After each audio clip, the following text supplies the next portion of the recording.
ಬನ್ನಿ ಮತ್ತೆ ಪಾಂಡು ಏನೋ ವಿಷಯ ಬಗ್ಗೆ ಮಾತಾಡ್ತಿದ್ದಾರೆ. ಬನ್ನಿ, ಬೆಳಗ್ಗೆಯಿಂದ ತುಂಬಾ ಹಸು ಆಗ್ತಿದೆ. ಹೌದು ಕಣೋ, ತಿನ್ನಕ್ಕೆ ಏನಾದ್ರೂ ಸಿಗುತ್ತಾ?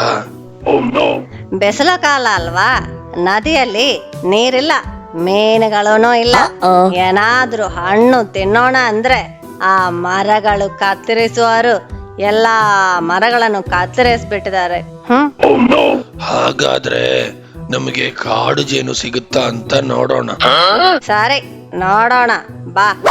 ಹಾಗೆ ಅವರು ಕಾಡು ಜೇನು ಹುಡುಕೋದಕ್ಕೆ ಹೋಗ್ತಿದ್ದಾರೆ.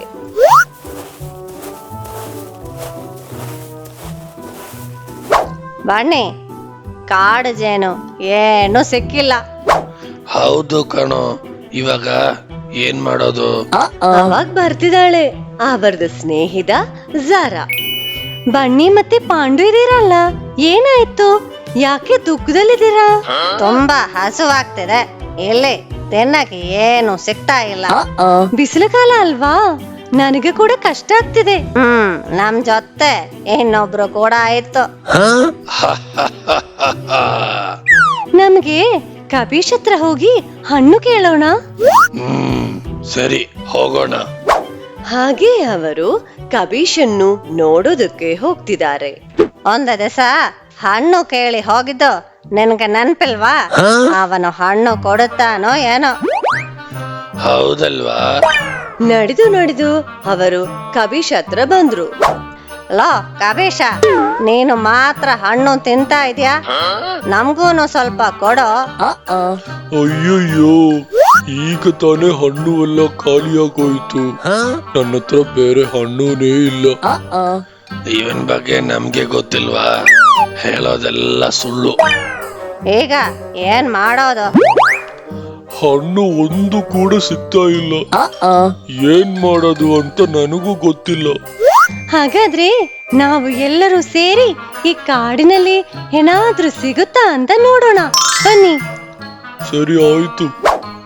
ಹ ದೇವ್ರೆ, ನಡೆದು ಮೈಸೂರ್ ಪ್ಯಾಲೇಸ್ ಬರುತ್ತೋ ಏನೋ. ಸುಮ್ನೆ ಬಾರೋಲೇ, ಅವಂದು ದೊಡ್ಡ ತಮಾಸೆ ಬೇರೆ. ಹೋಗ್ತಾ ಇದ್ದಾಗ ಅವರು ಜಿಮ್ಮಿ ಅಂತ ಒಂದು ಚಿಕ್ಕ ನಾಯನ್ನೇ ನೋಡ್ತಿದ್ದಾರೆ. ನೀವು ಎಲ್ರು ಎಲ್ಲಿಗೆ ಹೋಗ್ತಿದ್ದೀರಾ? ಅದು ನನ್ಗೆ ಯಾಕೆ? ಅಲ್ಲ, ನೀನ್ ಯಾರು ಇಲ್ಲಿ ಹೊಸದಾಗಿ? ನಾನೊಂದು ಪಾಪ ನಾಯಿ. ಪಾಪ ನಾಯ? ನಿನಗೆ ನಿನ್ನ ಮಾಲೀಕ ಹತ್ರದಿಂದ 3 ಸಲ ತಿನ್ನಕ್ ಸಿಗುತ್ತೆ. ನಮ್ಮ ಅವಸ್ಥೆ ನೋಡು. ನೋಡು, ನಾವೇ ಅಷ್ಟು ಕಷ್ಟಪಟ್ಟು ಈ ಕಾಡಿನಲ್ಲಿ ಏನಾದರೂ ತಿನ್ನಕ್ ಸಿಗುತ್ತಾ ಅಂತ ಹುಡುಕ್ತಾ ಇದ್ದೇವೆ. ಅದು ಸರಿನೇ, ಆದ್ರೆ ನಮಗೆ ಏನ್ ಸ್ವಾತಂತ್ರ್ಯವಿದೆ? ಯಾವತ್ತೂ ಸರಪಳಿಯಲ್ಲಿ ಹಾಕಿರುತ್ತಾರೆ. ಹಾಗಾದ್ರೆ ನೀ ಕಾಡಿನಲ್ಲಿ ಹೇಗ್ ಬಂದೆ? ನಾನು ನನ್ನ ಮಾಲೀಕ ತಿಳಿದಿಲ್ಲದೆ ಓಡೋಗ್ ಬಂದ್ಬಿಟ್ಟೆ. ನಾನು ನಿಮ್ ಜೊತೆ ಬರ್ಲಾ? ಇಲ್ಲಿ ನಮಗೇನೆ ಏನು ತಿನ್ನಕ್ ಸಿಗ್ತಾ ಇಲ್ಲ, ಇದರಲ್ಲಿ ಇವನು ಬೇರೆ ನಮ್ ಜೊತೆ ಬರ್ತಾನಂತೆ. ಹಾಗೆ ಎಲ್ಲರೂ ಸೇರಿ ಆ ನಾಯಿ ಮರಿಯನ್ನು ತುಂಬಾ ಪರಿಹಾಸ ಮಾಡಿದರು. ಮತ್ತೆ ಅವನ್ನ ಜೊತೆ ಕರ್ಕೊಂಡು ಹೋಗೋದಕ್ಕೆ ಅನುಮತಿಸಲಿಲ್ಲ. ಆದರೂ ಜಿಮ್ಮಿ ಕಾಡು ನೋಡೋದಾಸೆಯಲ್ಲಿ ಅವರಿಗೆ ತಿಳಿಯದೆ ಅವರ ಹಿಂದಗೆ ಹೋಗ್ತಿದ್ದಾನೆ.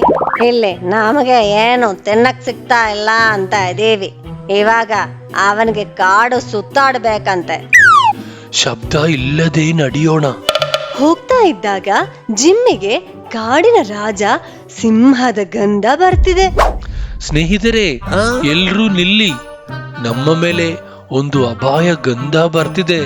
ನನಗೆ ಕಾಡಿನ ರಾಜ ಗಂಧ ಬರ್ತಾ ಇದೆ. ಏನೋ ಲೈ, ನಮ್ಮ ಹಿಂದೆನೆ ಇದೆಯಾ ನೀನು? ಇದೊಂದು ತೊಂದರೆ ಆಯ್ತಲ್ವಾಪ, ಹೋಗು ಇಲ್ಲಿಂದ. ದಯವಿಟ್ಟು ನನ್ನ ಮಾತು ಕೇಳಿರಿ. ಅವನ್ ಹೇಳೋದು ಸ್ವಲ್ಪ ಕೇಳೋಣ. ಝಾರಾ, ನಿನ್ಗೆ ಏನಾಯ್ತು?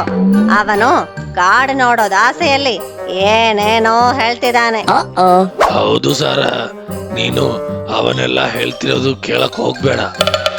ನಾವು ನಾಯಿಗಳಿಗೆ ಮೂಗು ತುಂಬಾ ಶಾರ್ಪ್ ಇದೆ, ನಮ್ಗೆ ವಾಸನೆ ಶಕ್ತಿ ಜಾಸ್ತಿ ಇದೆ.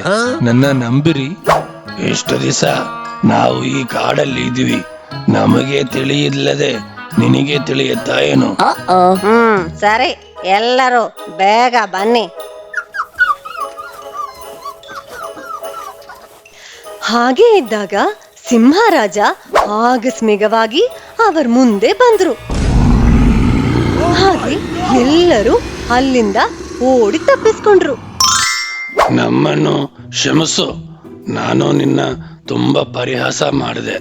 ಆದ್ರೆ ನೀನು ನಮ್ಮನ್ನು ಕಾಪಾಡ್ಲಿಕ್ಕೆ ಪರಿಶ್ರಮ ಮಾಡಿದ್ಯಾ. ಹೌದು, ನಮ್ಮನ್ನು ಕ್ಷಮಿಸ್ಬಿಡು, ನಾವು ನಿನ್ನ ನಮ್ ಜೊತೆ ಸೇರಿಸ್ತೀವಿ. ಹಾಗೆ ಎಲ್ಲರೂ ಸೇರಿ ಆ ಯಾತ್ರೆಯನ್ನು ಮುಂದುವರಿಸಿದರು.